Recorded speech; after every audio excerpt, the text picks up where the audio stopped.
Welcome.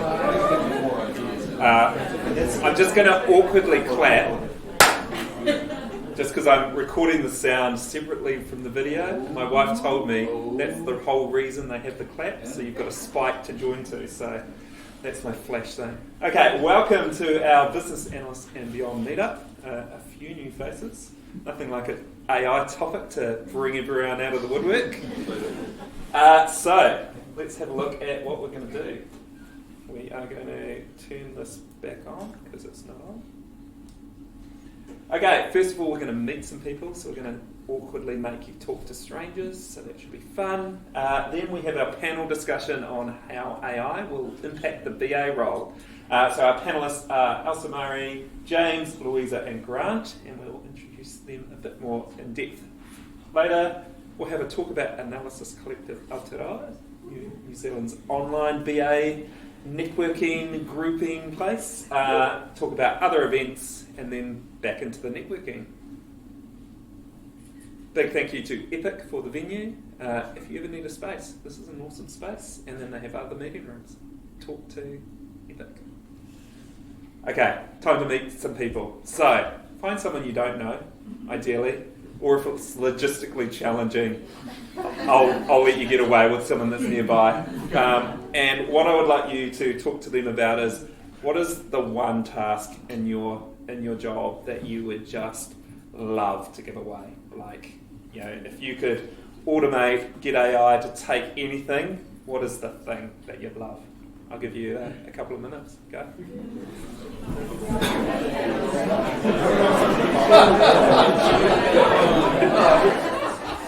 Okay. We will give you a lot of time at the end to talk again. Sound like great chat. Talking of great chat, next up we're going to bring our panellists up. Now, before they come up, the way we're going to work it is I'll throw out some questions. As they talk, if you have questions, throw your hand up. We'll make it as interactive as possible, and we'll try to get through 4 questions. They are going to awkwardly sit in front of the screen with the questions, but I figured that centrality was more important than reading the questions, which we'll say anyway. So first up, I would like to bring up Elsa Murray, both are Associate Professor, University of Canterbury, James Cox, Senior Business Analyst at Christchurch City Council, Louisa Taylor, Principal Consultant at Periscope Consulting, and Grant Wells, Innovative Consultant at Nexton.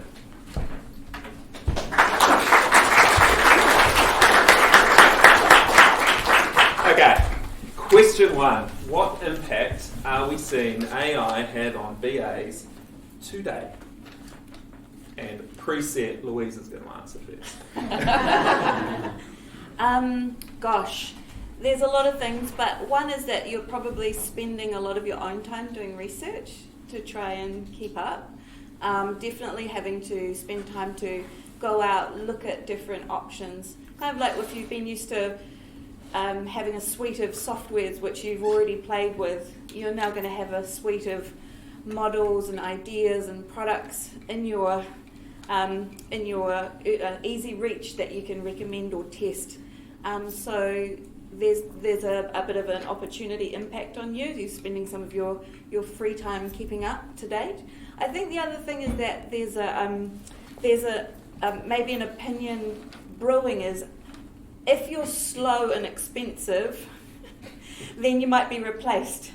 So are you the fast BA that's using all these BAU tools which are now kind of being woven into our life? Are you the one that gets there quicker?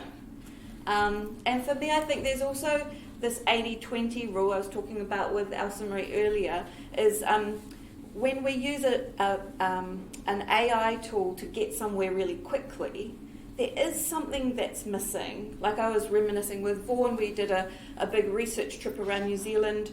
I had to this is years ago, but I had to hand transcribe all of the customer research. But as I was doing that, all these beautiful insights, as I was re-listening to the transcripts, I was hearing things which I didn't hear in the conversation. I was also hearing things that weren't said. It's your spider sources. What is it? Spidery senses. Spidey senses. That's one. Spidey senses. And that's, I don't think AI can yet read between the lines.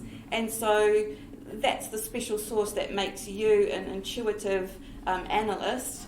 And so I think but is the speed to get there worth the balance of what you're missing in the intuition part? And that's the balance that we're currently facing. So that's what I'd say. I'll throw down the line to James just to put you on the spot. Yeah, so currently, I'm sure all of you have used AI tools, or most of you in your personal lives. We see 90+% organisations at some degree or another implementing them as well. So in your work life, I'm imagining that a lot of you are interacting with these tools. I'd say that the biggest impact currently that you'll be facing is that, I guess to sort of summarise it, the first draft's free now, so your value comes in the second pass. There's the drudgery, writing your first pass of your user stories or your acceptance criteria, or structuring that data, looking at doing that initial pass through whatever task it is that you're wanting to do. A lot of the time now that's done for you.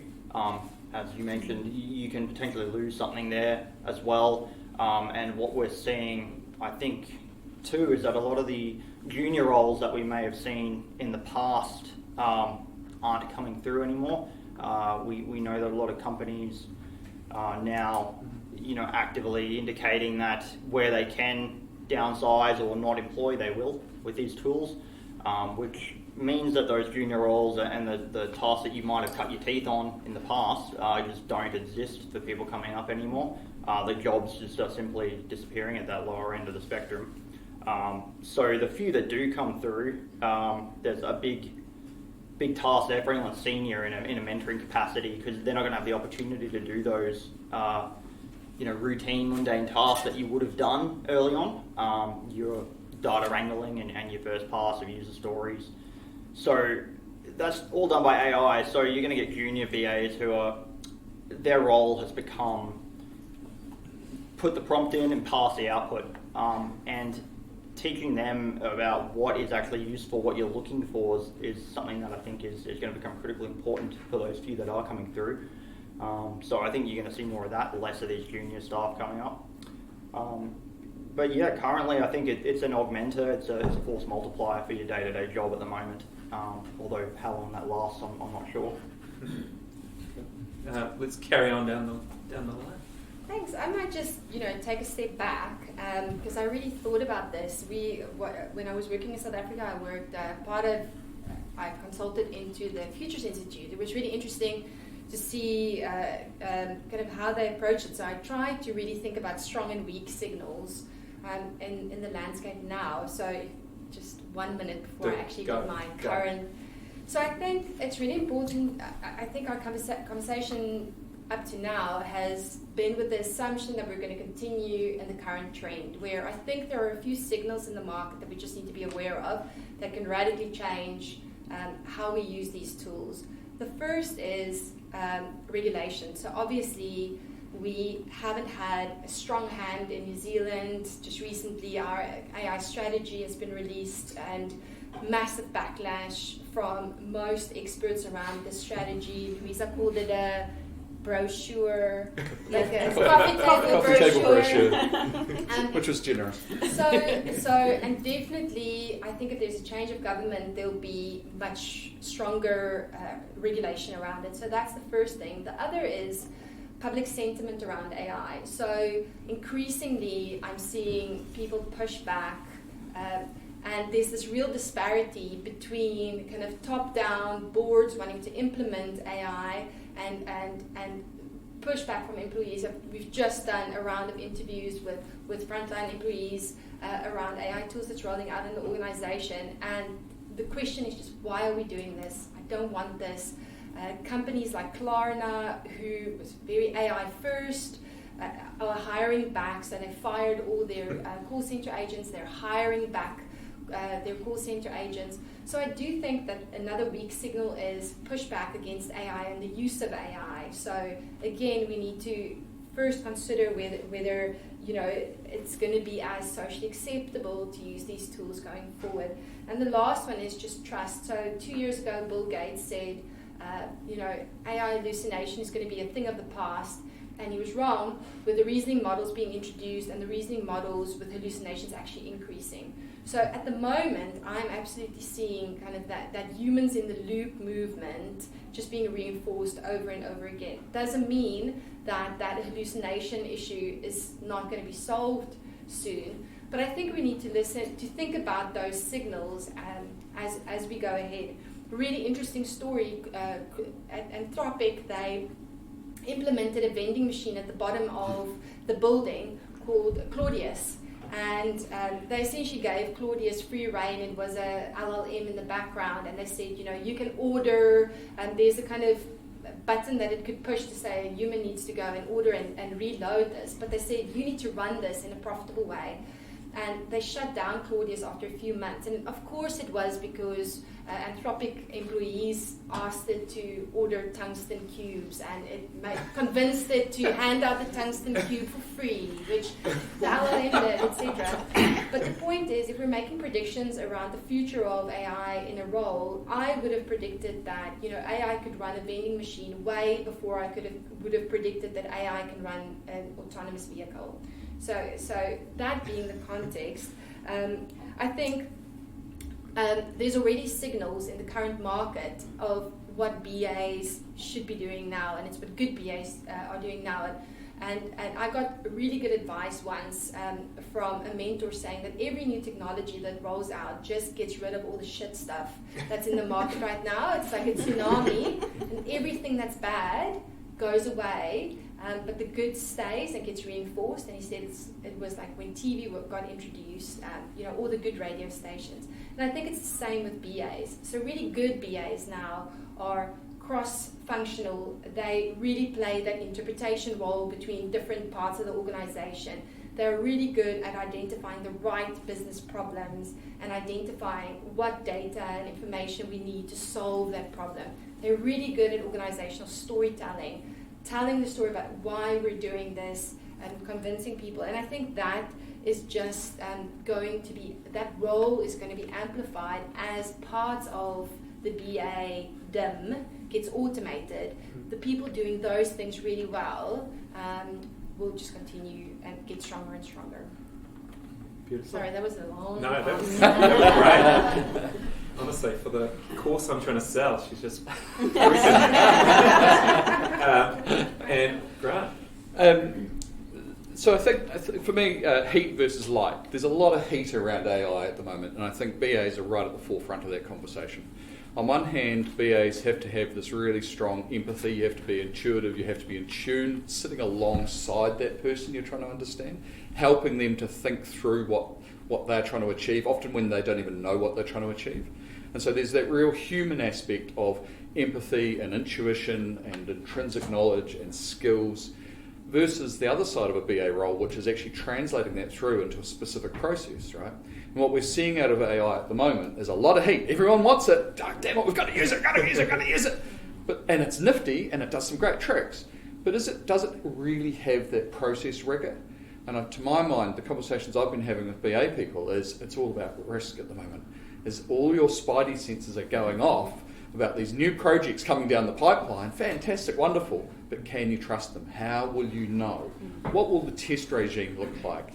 What will the quality spec, what will the QFD documents look like in order to actually know with confidence that product you're using will 100% reliably perform when you roll it out to production? And to my mind, BAs are right at the forefront of writing down explicitly how we will know this will work. How can you trust it? And that to me is the real nugget of the question at the moment. Yeah. And I think one of the things I've seen is personally it's extending my technical capability extremely. Yeah. So I'm now not needing to involve some technical resources in projects that I would have traditionally. And so that's been a big advantage because now instead of waiting or having all those roadblocks, I can go and build something or prove a concept that happens. And I guess probably what I see is going to be happening in that same space is other people without the BA title will probably be doing the same to BAs. They'll be going, I need to work out what we want from this. Oh, well, I can't get a BA resource, so I'm going to use my LLM tool to be my BA and augment.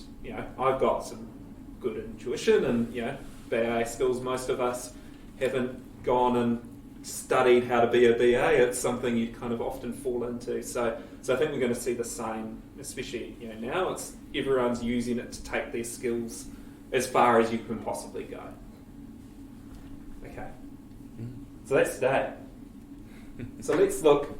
I'm calling midterm 2 to 3 years in the AI landscape. So how different do we see that world's going to be? No, let's go in reverse order this time. So I'd go back to the risk question. I think that to me is really what's determining this. So how are we going to move from the safe to fail projects that we can run at the moment to fail-safe projects that are out in that 2-year window?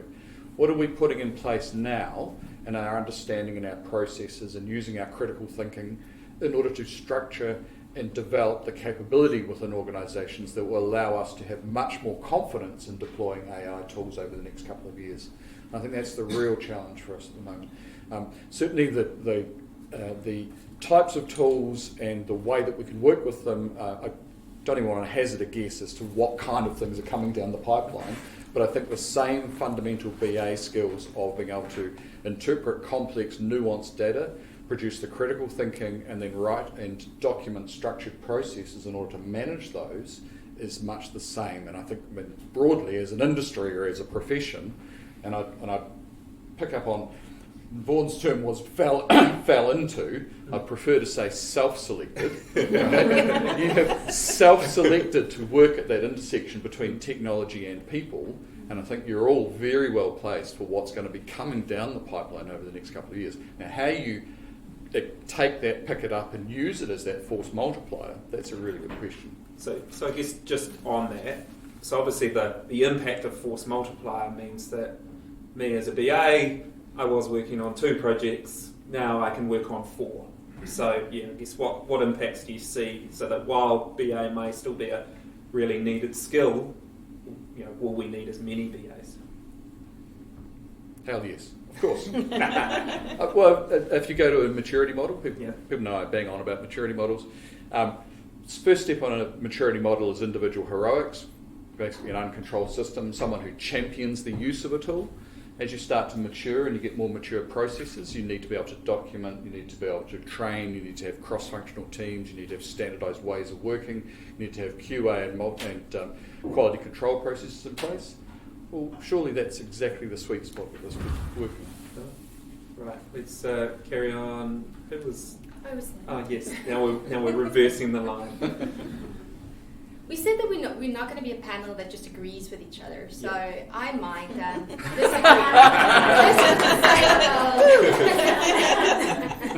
disagree. No, but I do wonder about this 2-3 year timeline, and I've recently had a massive debate with a local AI company around this, because I actually think this narrative that's going into companies where they're like, do this now or the whole business is going to sink is really harmful, and we're rolling out projects that is actually just alienating people more and more. I think if we look at historical trends around transformation and business transformation, it takes time. So for me, I think intelligence is not the only ingredient to a transformation in an industry. Now that's good news in the sense that we have time to really still get that experience that we need. You're talking about, like, would we need more fewer BAs? Yes, we would need fewer BAs. And actually, the fewer BAs that we need are the ones that are already in the industry for 10, 15 years with experience. So the issues that we have around this transformation is how that entry level, what does that ladder look like, etc. But we have time to get to it. So I love Kondratьev's case cycles. And Kondratiev in 1920, Stalin employed Kondratiev to show essentially that communist economies are better than capitalist economies. And he showed the opposite. And he showed that because of free market systems, economies go through cycles of destruction, and that a technology is often the cue, and he showed the technologies that created 6K cycles. And essentially, if we loosely follow the quantitative cycles, we're in a depressive cycle now where we're being disrupted, the new technology is being introduced, but that short-term time frame is not as dramatic as we want to. We're still really trying to figure out new ways of doing business. So for me, what I'm seeing signals of in the 2-3 year time period is the people who are being really brave and saying that these new technologies require new ways of working, therefore new processes, therefore new cultures, new organizational setups, etc. Those are going to be the people who stick out in the next 2 or 3 years, and the rest will still be shaking out in this down cycle of ours. Yeah. I think to that, whose company has really gone all in on AI and has tools fully embedded that you go, yeah, we're nailing this? Go Customer D! But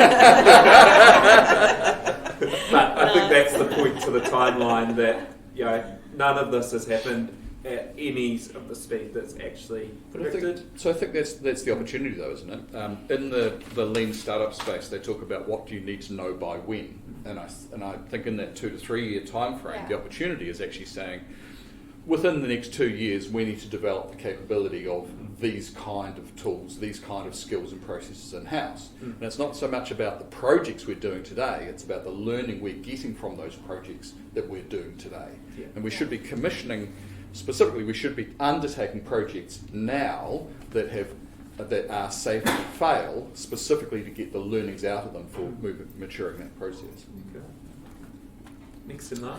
Yeah, I agree and disagree with parts of what everyone said, but Great. I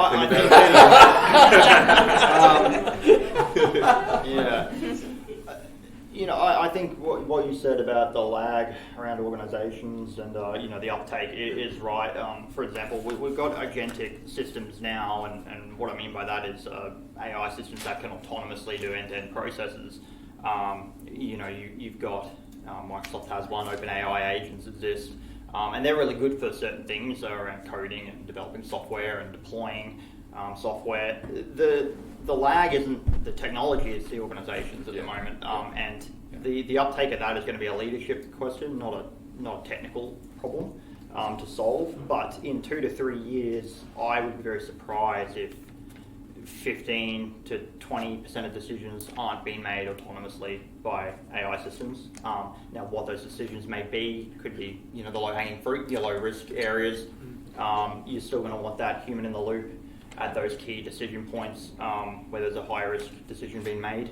Someone to look in and overview, make sure that system isn't hallucinating or making a mistake or adding that nuance and context around your industry specifically. The other thing that I think on the sort of nuance, I sort of said at the start, your value's going to be the second pass.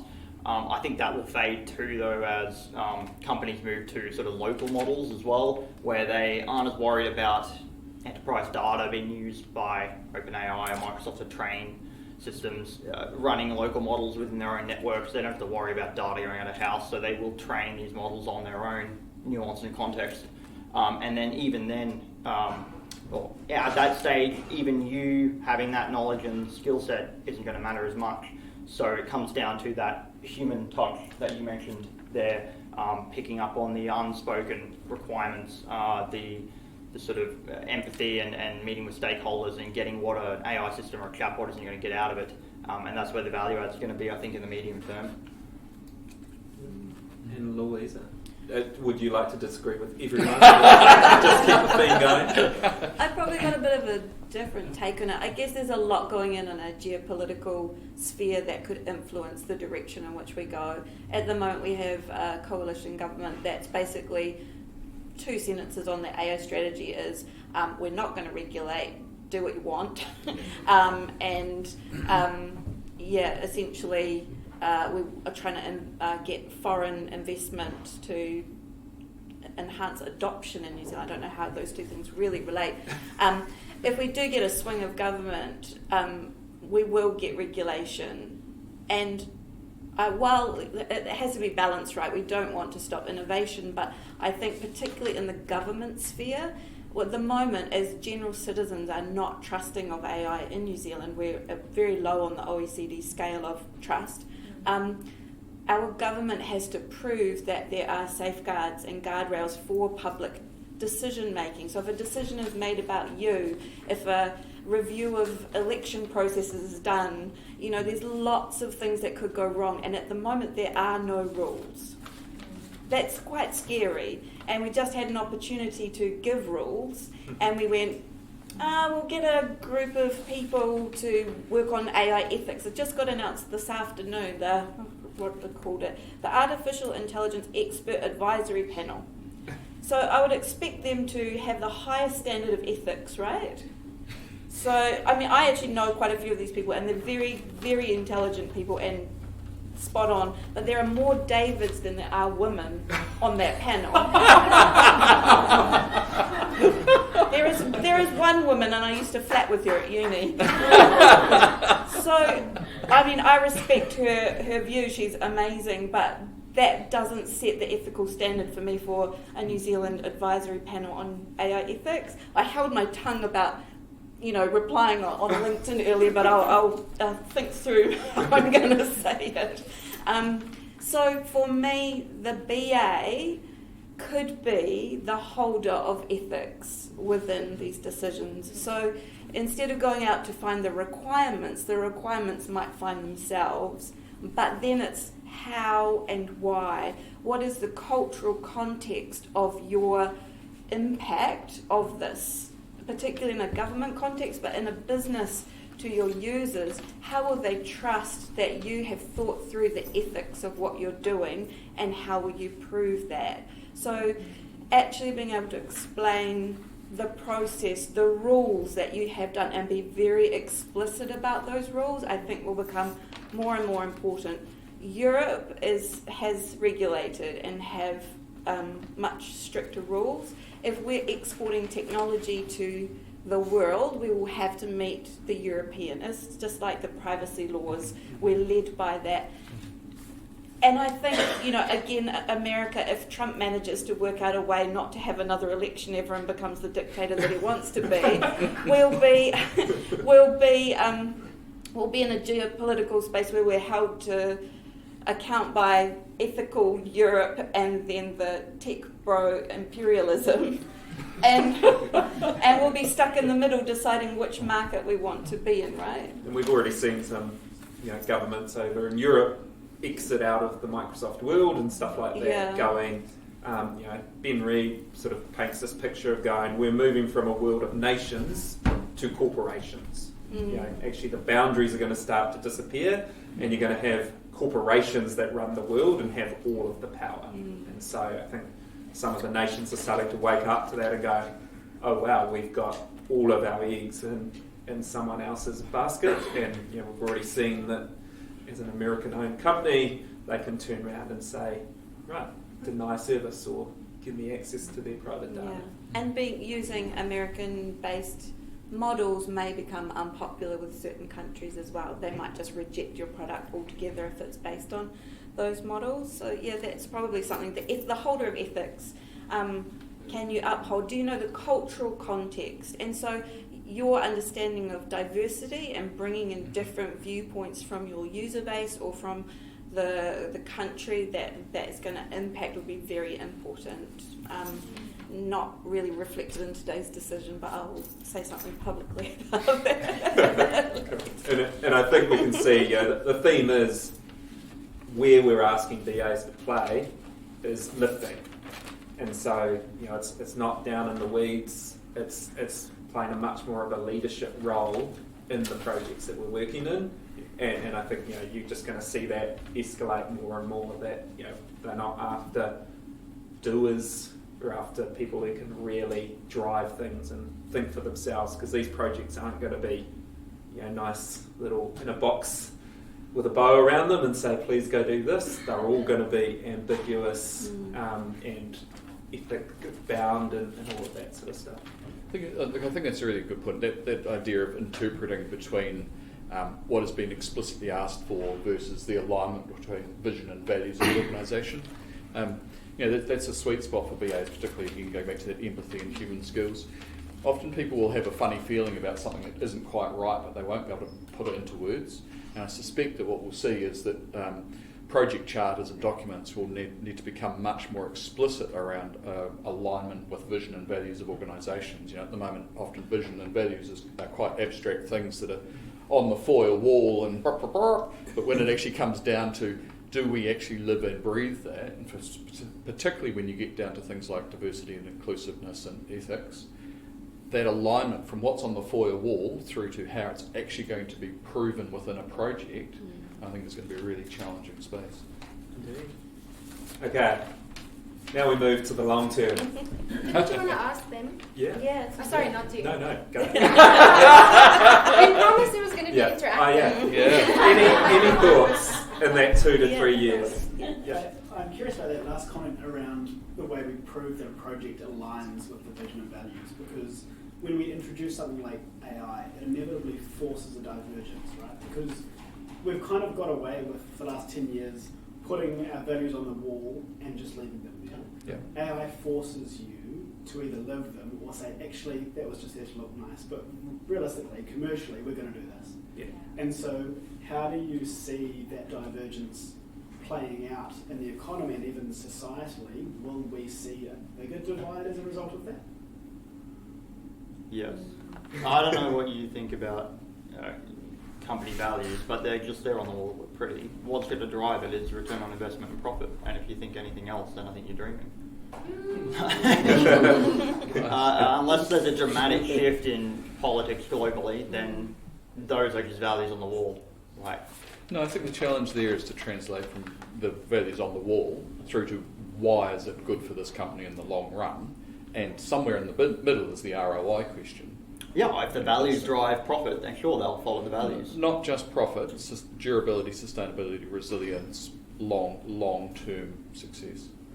I think we have a few examples of Kiwi companies, even local companies, that really do live their values, and they've made it part of, that kind of people focus of theirs. So I think it's unfair to say all companies ever, but... Yeah. I'm sorry. No. Well, okay. Like a good disagreement. But Sam's point is that if we say on our value statement that we're human-centric, but also in a board meeting or in a senior leadership team meeting, we say, well, that whole team is really expensive, can we get rid of half of them? Then all those decisions are now going to become transparent to employees. So I think leaders are just not going to get away with that. And those conversations are happening already, right? Yeah. So I think you're right. This is going to force transparency around our values and whether we actually really do espouse those values. And I think to the point of profit, you're going to start to see profit impacted by people's ethical decisions to go, actually, I don't want to work with that company because I've seen how they operate and I want to work with that. So your complexity of what good looks like is just going to grow. Possibly. But you even said it yourself where we're moving from nation states to corporate states. If you're going to go, sorry, I don't like you, Microsoft, I'm just not going to use you, good luck. Yeah. You're not going to be able to live a life in the modern world. Yeah. And there's companies that are so big with reach so wide that they can do whatever they want, and you're not going to be able to, unless you want to go live on the mountain in a hut. Yeah. And I guess we're going to get to a point where people either need to make those hard ethical choices, or go, I live a comfortable life. And I live a comfortable life. Wouldn't this audience broadly know those as non-functional requirements? Our non-functional requirements for this project are that they align with the company corporate values, and in this case it's going to look like this. It looks like we won't accept a headcount change. We want project requirement is there will be no headcount change, or there will be, or I mean, Tesla's had a bit of a journey, right? And now Tesla's just announced that they've integrated Grok into their vehicles being shipped now, which has extreme right-wing and Nazi views. So your kids are having a chat with Grok on the way to school in the morning and spouting, alt-right, are you going to buy a Tesla? I don't know. It becomes quite simple. Is it any different to watching YouTube on the way? Probably not. I think that's also a good point. Is I think consumers are speaking with their feet as well. Klarna is the same example where essentially because you couldn't as a consumer get hold of an employee in Klarna when you complained. That's why they're bringing back people. And I also think that who would have thought that Google is being challenged as a search engine? And yes, Google has many tiers, but same. Who would have thought Microsoft would be challenged as a platform? And here, OpenAI is there. So I understand that there are these technopolies, but I remember chatting to Ben on a panel 2 years ago where that was a major concern. But at the same time, the prediction was that these 4 platforms, essentially Claude, Gemini, OpenAI, and then Microsoft, because the assumption there was still that Microsoft was essentially going to build their own, were going to dominate and just decimate. Well, they basically own OpenAI. Yeah. So the thing is, but they're not. There are thousands of these models, and these models are, not foundational models, but 1,000 micro applications of them. So that vision of 2 years ago has absolutely not been realized. So it's an interesting one. I don't think any of these things are cast in stone.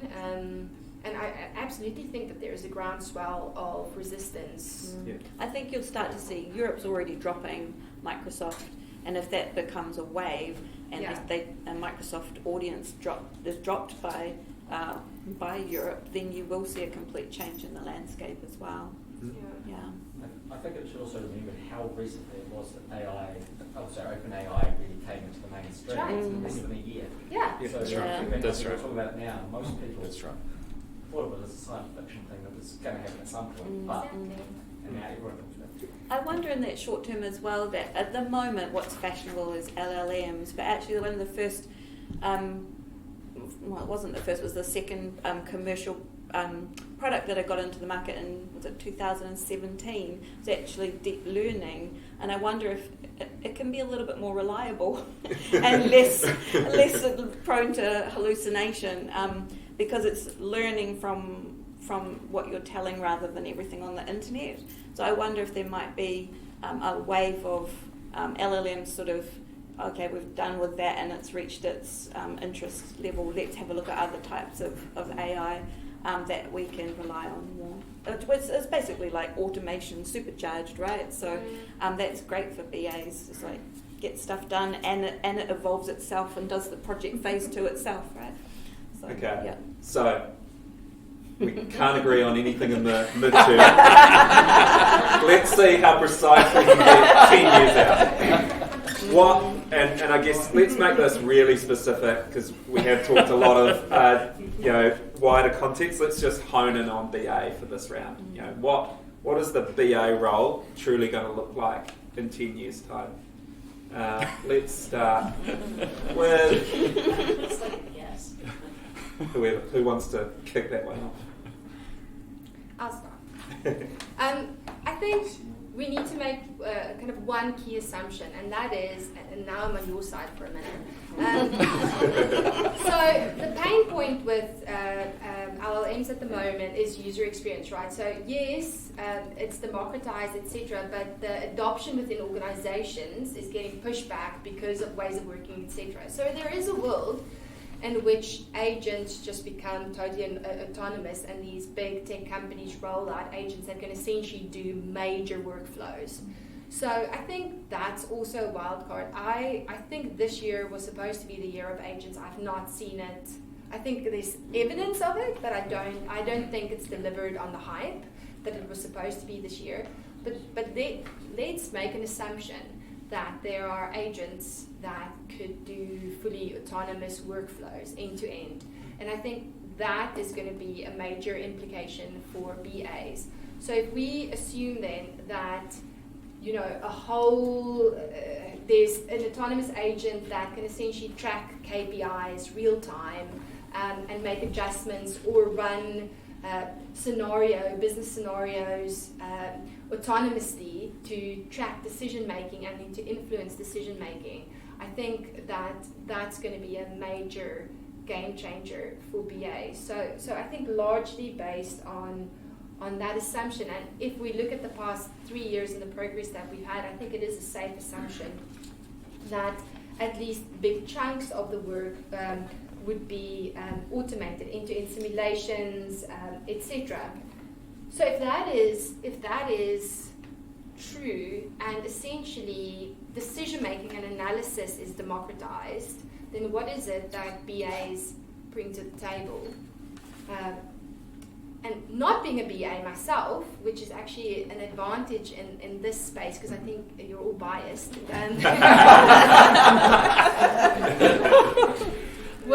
was also actually landing on that systems thinking. So actually, absolutely, your superpower is that you're talking to different parts of the business, and very few people within the organization get that full system piece.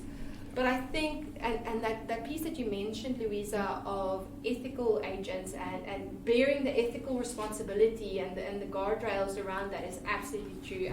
That was part of my prediction. And then lastly, I thought change agents. So the big obstacle and hurdle, as we saw kind of evidence of in the year 2 to 3 being change, I actually think that BAs would play a major role in change. And I think change management in and of itself is ready for a disruption, because we need more kind of evidence-based change. It's always the same thing. It's these like, here's your change plan, these are the steps. Yeah. Now our steps are linear, now it's circular. Makes no actual difference. Where if we can really find pockets of people that we need to talk to, etc., and why not the BAs doing that? Let's just carry on down the line. Okay. Well, yeah, I think at, what are we talking, 10 years? Yeah, I think the agentic systems at that point are going to be well and truly here. And I think the BA role evolves into, and I likely agree with everyone here, it evolves into sort of the ethics and trust role. So I think it's going to be, at this point, not human in the loop, but human over the loop. And it'll be, your job will essentially evolve into making sure these agents deliver in a transparent way and being able to decide whether you turn them off or keep them running at critical junctures. So it's not going to be operational rather than governance focused at this stage. I don't think the wild card for this time period is agents, it's AGI. I think the last lot of surveys done are at 50% probability by 2040. A lot of the big AI companies talking mid-2030s, your Altmans and your Google DeepMind and those sort of guys. So that, if that comes out and we're talking about human level or probably greater intelligence across a broad spectrum of domains, much faster and much more accurate than we'll ever be, then there's two possible scenarios. If we nail alignment, then the golden goose is none of us have to work, we don't want to. And you have sort of like a Star Trek style utopia would be the ultimate, if we can nail it and get it right. The less optimistic one is we're all out of a job, and governments and sort of legislation hasn't really caught up yet to the fact that the whole system collapses if people aren't buying Toyotas and no one has any money to spend because capitalism doesn't work with a few people buying Ferraris. It's all of us going out and spending day to day. So if the legislation and that doesn't keep up and that wild card comes into play, then I think we're going to be in for quite a turbulent time. Louisa. Gosh, there's so many ways it could go, but I'm sort of wondering if there's the evolution into like a micro company economy. So you can run an entire multi-million-dollar company with like 5 people, and so the BA role becomes a lot more strategic, having to have a lot more understanding of a broader business design. rather than working on this one process. It's like you're looking at the impact of the whole machine essentially, and those get released. And so BAs might have an opportunity to grow in the wealth class because they're deep in that micro business community. I don't know. That's one option. I do think if the ethics does get introduced into New Zealand regulation, which I really hope it does, then I think that Māori tikanga and cultural knowledge will become more and more important for a New Zealand context BA, particularly if you're working in government work. And because the population of Māori will grow over that time as well, so it will become more and more important to balance the needs of our bicultural context. Yeah, that's probably... Yeah. And last but not least, I think that's a really important point to pick up on. What we've seen out of the AI world is that it's becoming increasingly sophisticated at picking up nuanced and subtle signals. So the panel of doctors that are given the hard cases, and the doctors recall have a 20% success rate, whereas the AI has an 80 or 90%. The AI imaging around radiology and things like that, where human is good, but an AI with its broadest knowledge of so many different cases. There's the old line about humans are a first fit pattern matching machine. We see what we expect to see. Correct, into the bigger picture. But I think that idea of being much more using the AI to augment our blind spots, including diversity and inclusive behaviour and equity and things like that, that's a really, really important role that we might be able to actually see coming further out, where it is really starting to augment our own capability. To my mind, so much of the change that's coming and so much of the opportunity for BA space is around language, that we're actually becoming more familiar with the language. We know broadly what an AI is, whether it's an LLM or an AGI or whatever. And so that role for BA to be the translator, I don't see that changing anytime soon, and particularly BA land where they have the holistic view of systems. We broadly, one of the strengths of BA land is that we're broadly not wedded to a particular technology. We're quite happy to write on a block diagram, magic occurs here in black box, see tech guys, we think about these problems in a more abstracted way. We say, look, this is an input, here's an output, and these are conditions. And I think that really plays to the forte of where we're heading with this way. We're not going to be so attached to the particular implementation of an AI tool that a tech vendor or agent might be, agent in the sense of a human, but that bringing the holistic human skills, the empathy, the values, the looking for those missing pieces around diversity and inclusiveness, the clarity of purpose, and being able to our ability to think about these things from a slightly abstracted position and systems thinking that many people in organisations don't. That's a really, really strong skill set for BAs to be walking forward into that next 10-year picture with. What it will look like, I have no bloody idea. So my take is I don't think that the BA role will exist in its current form in 10 years at all. I think if I look on the history in my decade plus in the industry, I've gone from doing projects where I was doing the BA role, and there was the testers and the project manager and the change manager, and then now I am swapping hats all of the time. And I think what we're going to see is that it's a survival of the fittest, and you're going to have a person on the project, and they're going to be doing all of the human stuff that needs to be done. But I'm also hopeful because I think it's the BA skill set that wins out in that race. So I would not want to be the tester or the project manager or the change manager necessarily. I actually want to be in the BA seat because I think we're the ones that can adapt, bring all those skills, and then but we're going to be wearing all of the hats. So you definitely need to lift up out of the weeds and start taking on as many responsibilities as possible. I think will put you in good stead. So on that note, just the answer that Phil gave there. Yeah. Obviously 10 years is a reason why, and AI came along so quickly. do any of you change your answer in any way if robotics starts getting blended in there?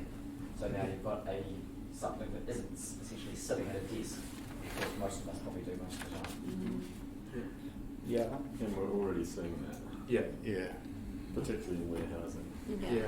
And I guess the question is, from a BA point of view, will the robot change our world, or will it, I guess, it's that sort of white collar, blue collar impact potentially? And I guess, I think it will change the BA world. The sandwich trolley will come back. That goes around the office to start.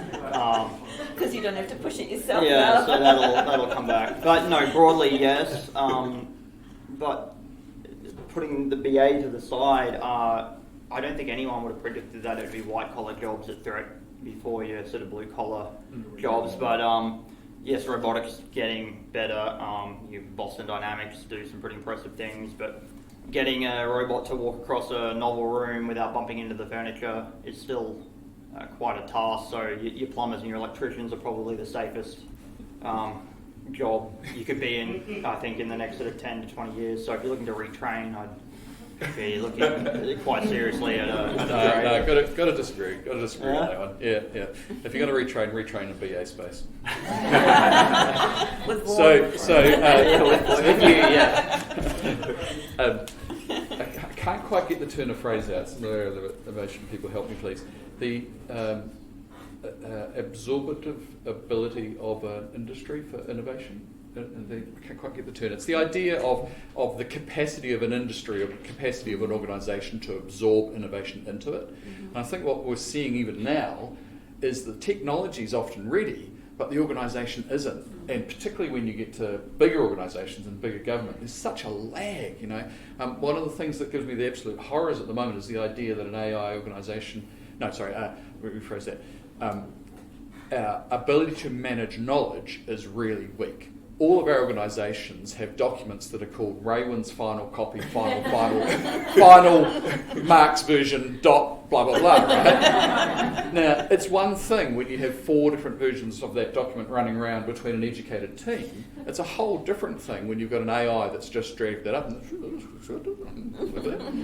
So those kind of different things there. One is the lag will occur with the organisations, not with the technology. How fast can we adopt it? And I think that the role of the BA in terms of interpreting our capability and explaining it to the organisation, along with the caveats and the cautions and those values and vision things, really, really critical space.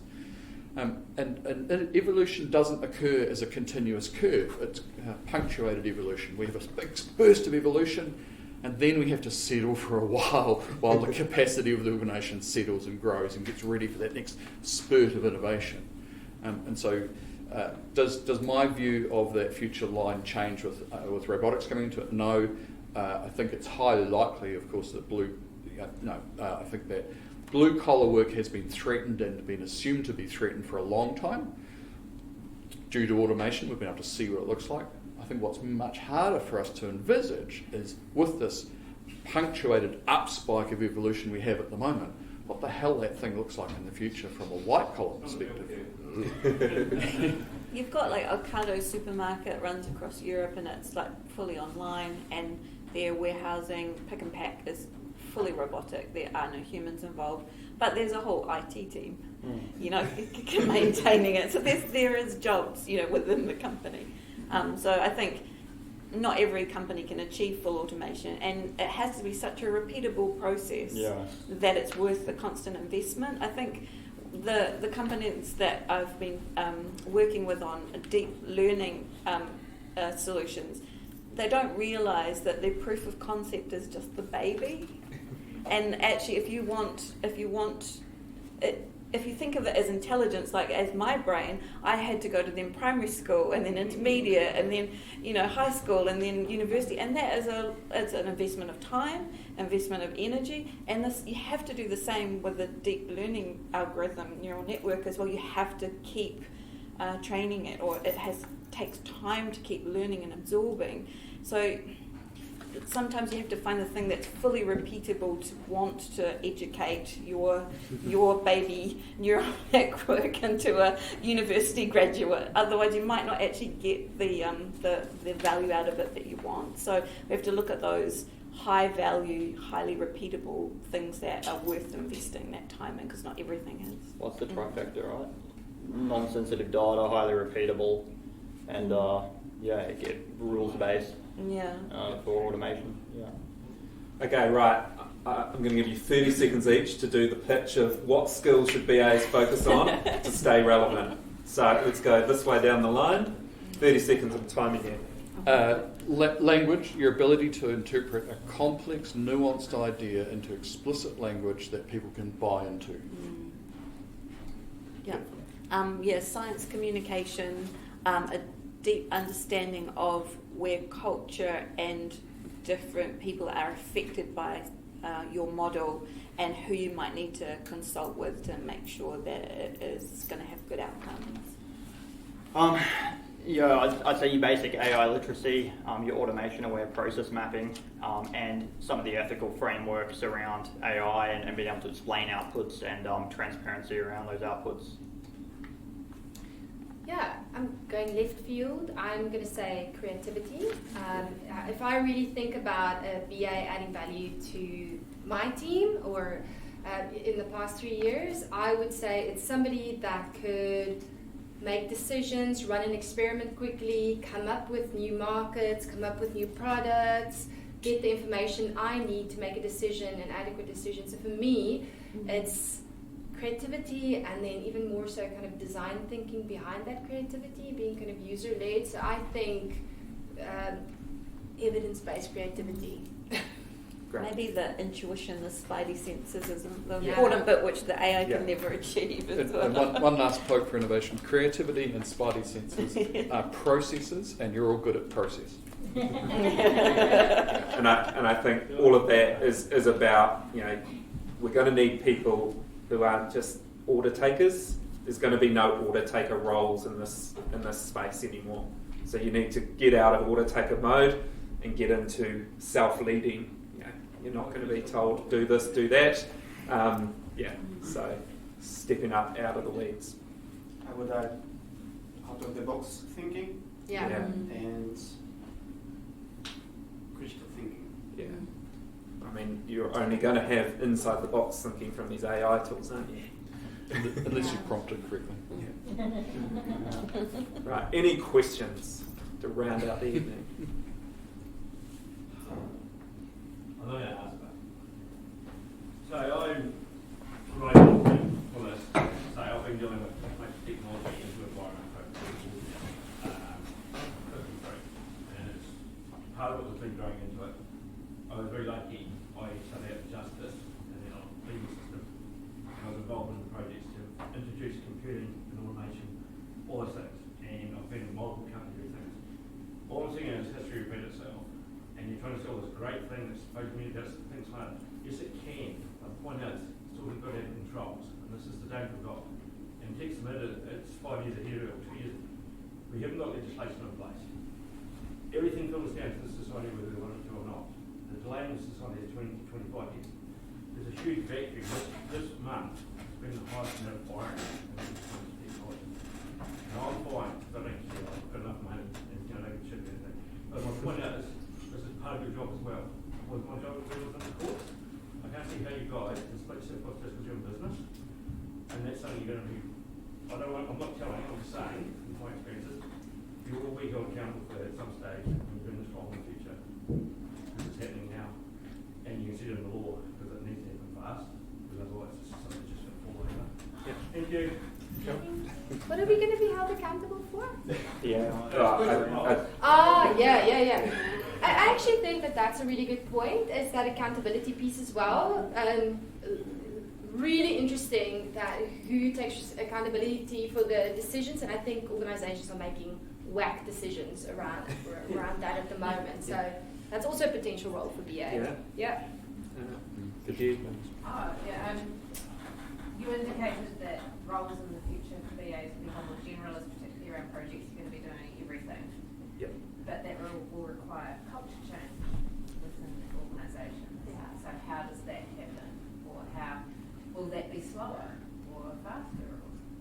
So my personal take on that is that this is a role that we take, that we're not given. So you have a choice at the moment of you can sit back and kind of stay doing what you're doing, or you can take the active choice that actually, no, what I'm doing will no longer be relevant or won't be relevant enough. And you can start taking that, because no one's going to complain if suddenly you start taking more initiative and start thinking about the change more, or start doing some project management tasks. And it's already been asked of a lot of us already. They're going, we can't justify the whole project team, so we'll have the BA and they can do the testing as well, and so it's already there. So I think it's you own it, you step into it and step up. I think also the other thing is that the person who will thank you is a person, not a machine. Make ourselves more valuable to the people that are around us, not. Yeah.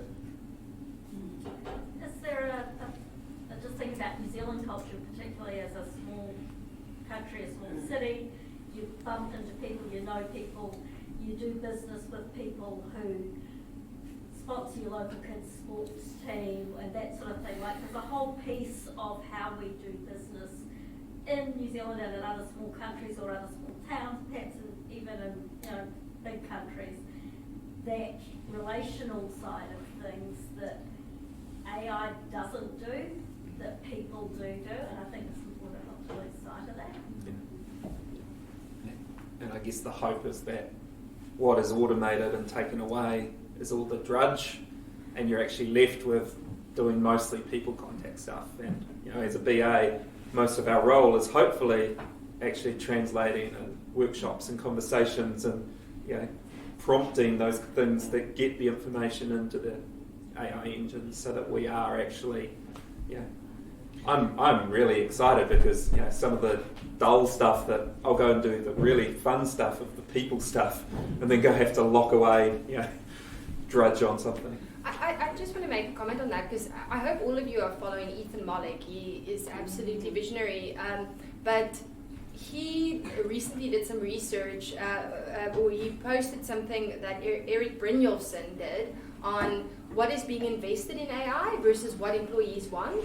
And they interviewed thousands and thousands of employees in terms of what do I want automated, and it's not what's being invested in from the VC firms. So I also think that there's an advocacy voice here for us to communicate what we want automated and where we want AI in the organization, because I'm seeing this massive divide from kind of the board level, boards telling CEs and senior leadership teams do the AI, and then employees saying, but why? And no, I want to still do that, and whatever. So I think that there's a big piece there as well, translating up. Can I offer a developer's perspective? Ooh. Do. Because it's probably, for us, it's probably we're the ones who are seeing the transformation the most. We're sort of at the coalface, both in terms of using it and how it's changing how we do work. So we're 3 years in, basically. And all of this technology sits on two ideas, transformer models and diffusion models, and now they're sort of becoming together. And the rate at which changes happen hasn't really changed. Like, it continues to change at the same rate. It hasn't slowed down or sped up. It's been fairly consistent. And I'm finding every week, every month, what I thought we could do with these tools has changed. The possibilities move. So at the moment, I'm working with teams of agents to write software, and they're performing at a junior level. AI agents. Cool. They can write code as good as any junior. They can't understand architecture. And the only people that are really seeing the multiplication factor are the senior developers, because they know what good software looks like. They know when the tools are producing something good or not. And it's those people with a wealth of experience that are going to see the multipliers with these tools. less so with the people that don't have that wealth of experience. They're not going to know when they've been given something that's wrong or is going to cause problems down the track. Sort of goes back to what I said with the juniors coming up. Yeah. And if you have juniors, I think it's very important if they're using tools that you sit down with them and go through the outputs with them and say, this is what I'm looking for, this is rubbish, this isn't, and why. Absolutely. I think mentoring is going to become fundamental in sort of self-reflection about when something's good and when it's not. I don't see it slowing down anytime soon in terms of what the tools can do. In terms of how fast we can make use of that, I think that's an organisational change issue, and that's something that we kind of know and understand to some degree. Last thought, I think roles are going to start to blend a lot more because the boundaries between roles are going to become less well defined, and I think what's going to become of real value is domain expertise. Can I say really quickly on that, I wouldn't take an assumption that it'll continue at the same pace if we end up with, well, I'll call it like a super coder system, and we end up with iterative improvement. They're improving themselves and they're improving their own code. That will explode very quickly. Well, I mean, even the stuff that's sitting on the horizon, like evolutionary systems, so systems that are actually writing their own code to develop algorithms to solve problems, are starting to solve problems that we didn't even know we could. Well, they'll see problems you haven't seen yet. There's emergent elements of this technology once you start to scale it and have multiple agents working together that we just can't see at the moment, both good and bad. Have you found that you kind of need to learn more management skills around those agents, like breaking stuff up? I'm managing things. The agents. What's the organizational I'm doing a bit structure? of BA work as well. PM work. Well, definitely PM work. You know, managing a team, and you know, they're not always great, and sometimes they get off track, and sort of learning how to help them to do useful things. AI co-workers.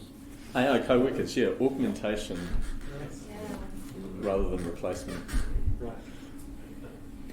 Sorry, a couple of thoughts. I think the pathway to the future, there's a number of different pathways, and we've talked about some of those today, and my instinct is that a sort of regulated requirement for this technology to adopt a values proposition and therefore to hold out against what you could characterise as a profit-driven reduction of human capital and greater adoption of AI plus potential robotics combined. I think that's a really challenging area, and I think I don't think we're ready for that, and I think that my instinct is that the profit motivation will outplay the regulatory, despite what the EU is trying to do.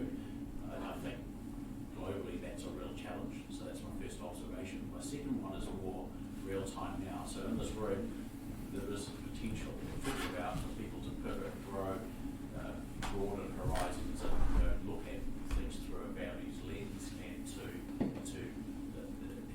lift into those more knowledge-based type roles. We're skilled, and we're able to adapt. What is happening to the aspiring BAs / young lawyers / name it industry who are now at university? Their gap to entry is moving away at a fairly rapid pace. So what is part of the solution to the earlier problem is not having a sudden realisation that actually there's a much smaller cohort of people who can be trained in how to lift into that level where they can enter into organisations that have already got all these tools, they're doing all the developer work and what have you, and you've got one or two smart people. How do we bridge that gap so that we actually lift capability and skills for enough people to sort of go on? So Exactly, and there was a massive hole in the government's AI strategy. It didn't even mention education and how we're addressing that. So we need to at least have critical thinking classes. So when we see the output come out, our children are looking at the output and going, how do I know this is real? How do I know this is what I want? And finding ways to check and balance, that output. So it's not a in and out. There's a cyclic thinking piece. That's why I sent my daughter to Aotearoa, because they have critical thinking classes. It's the only school I knew that did. So that needs to be rolled out across New Zealand schools from primary to university. And we also need to be thinking about how do we help teachers, because we already know that teachers are scared to teach tech because they don't feel enabled to do that. And we've had some great local organisations pairing mentors from the tech industry with teachers to help them get that confidence. Now it's just got exponentially tricky to know what to do. So how are we giving teachers the time to learn, and how are we pairing them with people that can guide them through? This is like for each subject, there's times when you use a calculator and there's times when you don't. You want your kids to learn how to do basic maths in their head, and then to add the calculator, and then to add the AI. So they need to learn foundational skills and thought processes and logic before they add those things in. How are teachers being given the guidelines of this subject? This is when we will introduce these tools in, and when we won't. So that was a real missing piece for me. Write to your local MP. Ruben Davidson from Labour is now the technology spokesperson for the opposition. Write him a letter. Another thing I'd just like to check in here quickly. This is a very tech-oriented conversation. A whole truckload of our work is actually around negotiating commercial agreements and business relationships, and I don't really see how the AI is going to help us a lot with getting to break down those barriers between organisations. It's one thing to say there's going to be an API or an agent that will arrange these transactions. It's a whole other thing to have that commercial negotiation between two organisations to agree the basis. And I think the BA work is really well. I've been looking for evidence around how do we support that bottom rung being decimated. And I've only recently seen a really good example. Adobe has partnered with Creative Mornings in the creative industry, and they have essentially rolled out this global networking thing. And so they're funding training and reskilling of people within creative industries. They're funding meetups, local meetups. There's a local meetup in Wellington, there's one in Auckland. There's ones all over the world that facilitates people within creative industries meeting up, because I think creative industries like development is really kind of far ahead of this curve. So, but Adobe took responsibility for that, and they partnered with an organisation that has a lot of credibility in the space, Creative Mornings. So, who is going to take responsibility within the BA space for really upskilling, creating that network of support? What are the new skills? Yeah, somebody needs to step up for that, and I don't think that we can rely on government to fund that for us. No. Can I just speak make a very important point? I mentor these days, and because with free education, obviously in context with free education, okay. Very quickly, for me, the industry showed itself in the foot a long time ago, the way it's done everything. But now, during the trade and whole society, our children are entering now the workforce of 25. So there's 5 years out of 40 years you've got to make an income. Probably through the roof. So the problem's a bit. Technology can come and help us with the growth, but we've got to implement it properly. I'll go back to accountability again. Every day you do your job, pay taxes, what do you have to pay for? So aside for the politics, on the business side, you guys all doing really well. They're only part of the equation. And that's, I have to deal with all the time. And what frustrates me immensely is the same problem reoccurring. A long time ago, we all had left with it. So I'm here to talk to anyone about that, because it's part of your role as business analysts. You're there for profit, but you also need to make sure the organisation runs properly if you know your job properly. Right. Okay, last one, and then we'll close out. I suppose one thing I think that also has to be kept in mind is, obviously before talking about Google and Microsoft and things, obviously they provide the tools to do this. But one of the things I've found interesting with the job that I've not just started on recently is there's been a bit of a switch in some ways away from must buy, no customization, just configuration, that sort of approach to building in-house. And I think with Yeah. these models and things, when it comes to development, there's going to be a lot more appetite to do it in-house and do it the way they want, which theoretically grows things. Yeah. But on the flip side, there's also going to be a lot of homogenisation of the code that is written, which in itself will create problems. So if you have a virus or something like that, it's going to sweep through any organisation. Microsoft, hang on. after 2 weeks have said they're now a data company, they're not doing software anymore. So ChatGPT in its time is sitting up on GitHub, you can all learn all that, see how it works.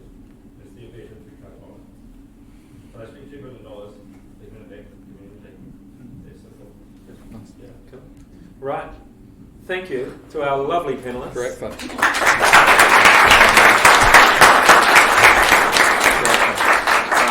I'll just get you to shift out of the way of the TV now for the last couple of slides. Now that I've put you in front of it.